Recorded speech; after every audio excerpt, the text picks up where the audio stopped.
Have you ever found yourself feeling, just completely overwhelmed, maybe battling that persistent self-doubt or just looking for a better way to live? Oh, absolutely. That feeling, like you're already defeated. It's something pretty much everyone experiences at some point. Well, today we're taking a deep dive into a real cornerstone of self-help literature, Norman Vincent Peale's The Power of Positive Thinking.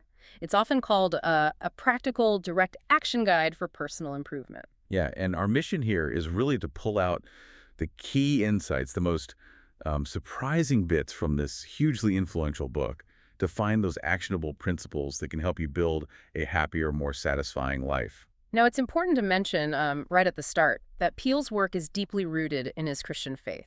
We're focusing on the universal principles, but you'll hear how many techniques directly involve spiritual practices and biblical ideas. Definitely. And his Yeah. core idea is pretty bold. Yeah, You're only defeated if you choose to be. The book basically promises to teach you how to will yourself not to be beaten down. right. The idea that your thoughts can actually change your circumstances. So you're in control, not just reacting to things. Exactly. It promises better relationships, better health, more effectiveness. Just a real keen pleasure in living, as he puts it, taking charge of your inner world to affect the outer one. Okay, so let's unpack this first big hurdle, self-doubt. Peele argues it's not like a fixed state. It's more of a mental habit you can actually change. hmm And the key takeaway seems to be this idea of deliberate, consistent affirmation. You're literally uh, retraining your brain for confidence. What's really interesting is how he often traces these feelings back, sometimes way back to childhood. And then offers a very direct path out based on this power of suggestion. He shares this story, doesn't he, about a businessman just before a massive deal. Yeah, totally dejected. He apparently said something like, I have a terrible disbelief in myself, no confidence. Why have I always been tormented by inferiority feelings? And Peele's immediate advice, coming from his background as a minister, was an affirmation. Right? Repeating the phrase, I can do all things through Christ, which strengtheneth me. Philippians 4.3.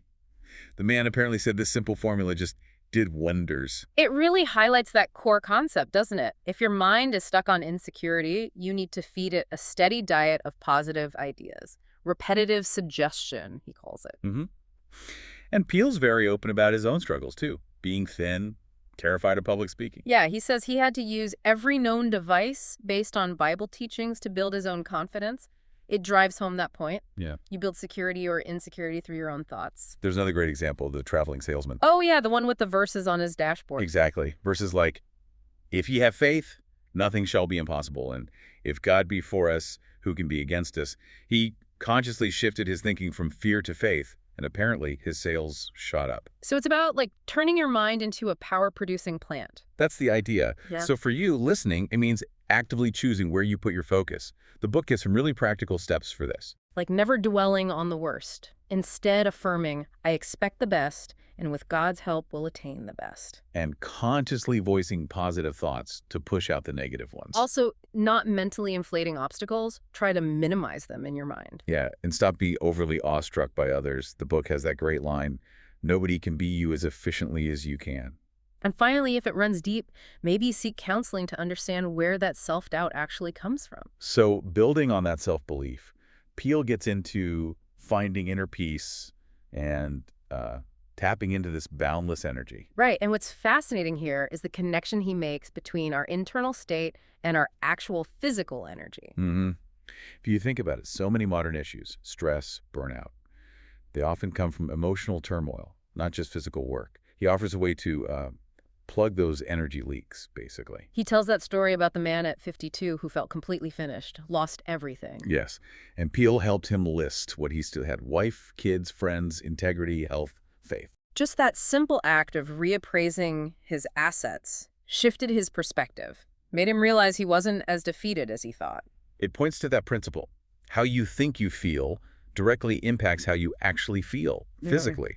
If your mind is engaged and positive, you can keep going much longer. Like the story of the salesman who was super high-strung, taking nerve medicine that wasn't working. Right. Finds a hotel Bible, reads the 23rd Psalm, He leadeth me beside the still waters, falls asleep, and wakes up feeling totally refreshed. Peaceful, yeah. He started carrying a Bible after that. Apparently he felt much less nervous. It really speaks to the power of focusing on peace. Peel actually outlines techniques for this. One is mind emptying. He describes it as getting peace as a gift from God. But just emptying isn't enough, right? Exactly. He stresses you have to immediately fill it with positive, healthy thoughts. Otherwise, the old worries just creep back in. Put up an occupied sign, essentially. He also suggests actively thinking peaceful thoughts, picturing serene scenes, valleys, moonlight on water.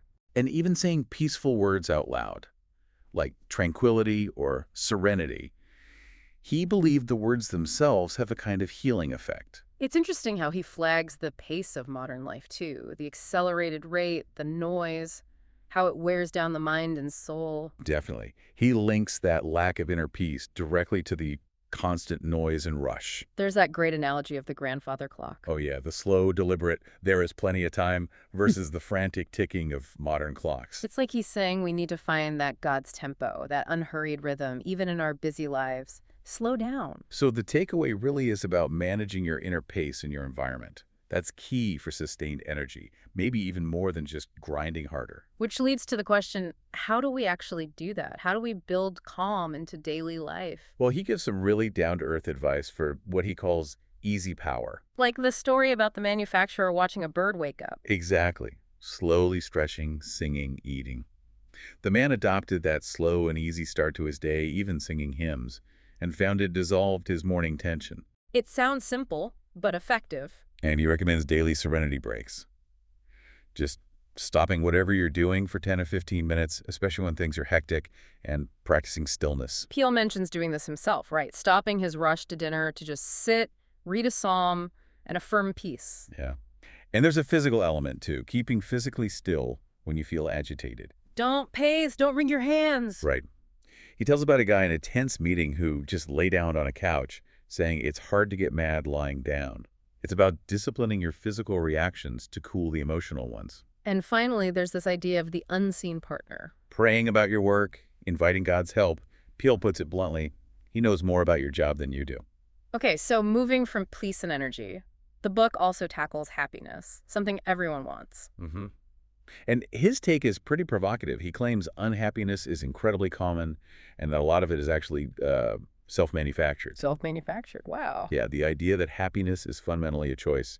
He shares that story of the old man on TV. The one asked his secret to happiness. Yes, and he just said, when I get up, I have two choices, either to be happy or to be unhappy. I just choose to be happy. Simple, but profound. It pushes back against that habit of manufacturing unhappiness, constantly expecting the worst, focusing on the negative. Right. He gives that example of the cheerful traveler in the gloomy train car. Starts his day saying Psalm 118.24 aloud, "This is the day which the Lord hath made. I will rejoice and be glad in it." And that positive declaration just changes the whole tone of his day. Happiness psychology, Peel calls it. And connection plays a huge role too. Loving kindness. There's the story of Ralston Young, the red cap. Oh, that's a lovely one. Comforting the woman in pain, not just physically, but with compliments, sharing his own story about prayer. It illustrates that idea. Where God and love are, there is happiness. There's also that business card with the way to happiness formula. A Natter's card, yeah. It's like a mini guide. Keep your heart free from hate, mind from worry. Live simply, give much, fill life with love, scatter sunshine, forget self, think of others. Try it for a week, he says, and you'll be surprised. It's quite a list. It is. And Peel links this to our deep need to be liked. Referencing William James, the desire to be appreciated is fundamental. So how do you become more likable? He suggests being a comfortable person, easy to be around, natural, like old shoes. Yeah, no strain. And then looking inwards to remove those scratchy elements. What does he mean by scratchy? Things like being overly critical, self-centered, rigid, maybe looking down on people. Yeah. Stuff we might do without realizing it pushes others away. Requires some honest self-assessment. He also has that interesting idea. Pray around your little world. Mm-hmm. Listing people you encounter, daily bus driver, colleague, whoever, picturing them, thinking kindly, maybe offering a quick prayer or good thought for them. Sort of cultivating goodwill outwards. Exactly. And finally, actively building up others, praising them, contributing to their self-respect. He calls the ego or personality sacred. Like the man who consistently encouraged young people and earned their total devotion. Right. It's about making others feel valued. He also lists practical things like remembering names, being genuinely interested, getting over yourself, essentially. So pulling this together, the actionable idea is that we have this incredible inner power to tackle pretty much any problem. Which really makes you question, doesn't it? Are the obstacles we face truly that huge? Or is a lot of their difficulty just, well, mental? Like the golfing story, struggling in the rough. Until the instructor says the rough is only mental. It is rough because you think it is. The power isn't in the grass, it's in your mind. You have to visualize getting out. Believe it. That power of expectation is huge in the book. The Schlater bat story is wild. Isn't it? This baseball team is losing constantly, just expecting to fail. Then a preacher apparently blesses their bats. And suddenly they start winning like crazy, even win the championship. But Peele's point is crucial. The bats didn't change. Their minds changed. Their expectations shifted from defeat to success. It's powerful stuff. Then there's the trapeze artist's advice. Throw your heart over the bar and your body will follow. Applying that metaphorically, throw your faith, your positive affirmations, your visualization over the difficulty first. And for specific problem solving, he talks about picturizing combined with prayer. Like the woman whose marriage was struggling. Yes, her minister advised her to vividly picture herself as capable and attractive and to hold a clear mental image of the relationship restored. She prayerized, picturized, and eventually things did heal. He also really emphasizes God as an unseen partner, even in business. Right, the story of the businessman near suicide who decides to take God as his partner. Suddenly, ideas start flowing, his business recovers. Right. Peele sees this partnership as the way to solve problems correctly.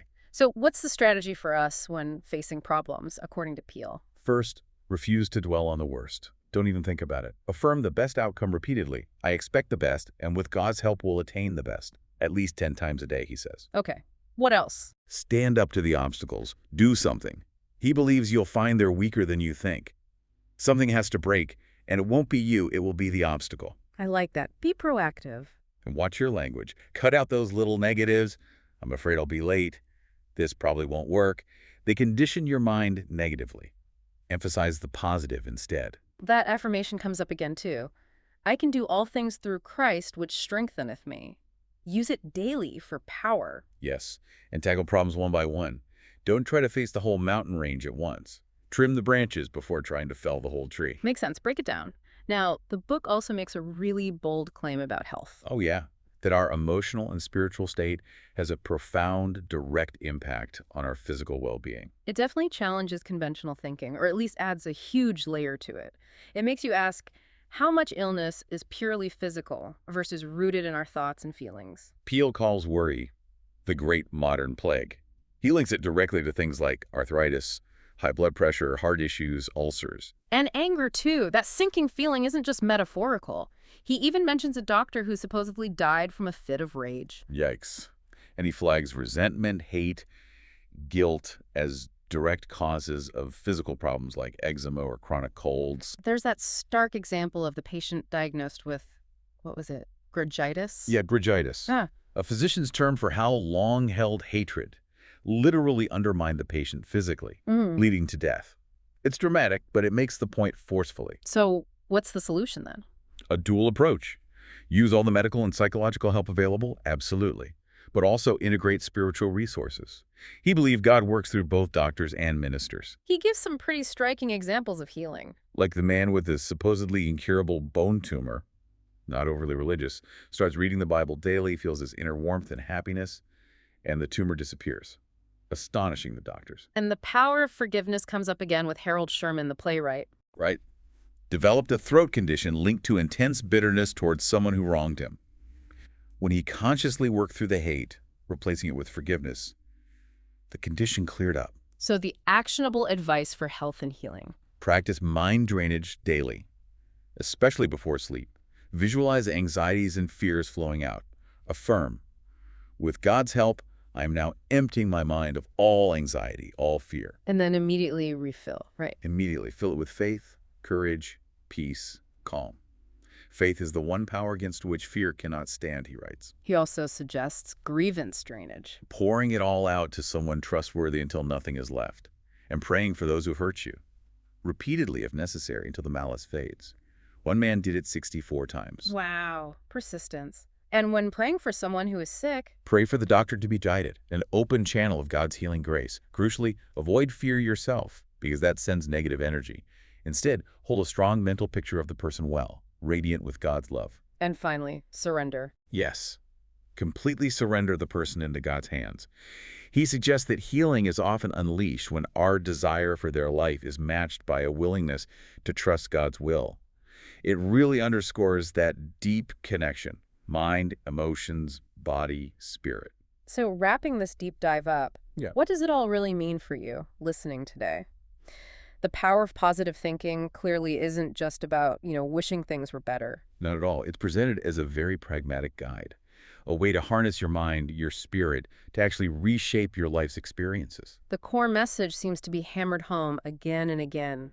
You can think your way to failure, or you can think your way to success and happiness. Exactly. Your experience of the world is fundamentally shaped by the thoughts you habitually keep in your mind. And Peele is very clear at the end of just reading the book isn't enough. It requires persistent practice. He asserts that bringing in new thoughts will remake you no matter what difficulties you're facing right now. So maybe a final thought to leave you with. What old, dead, unhealthy thoughts, as Peele might call them, are you holding on to right now, maybe without even realizing it? And what new, vital, dynamic thoughts, perhaps rooted in faith, perhaps simply in determined optimism, could you start introducing today?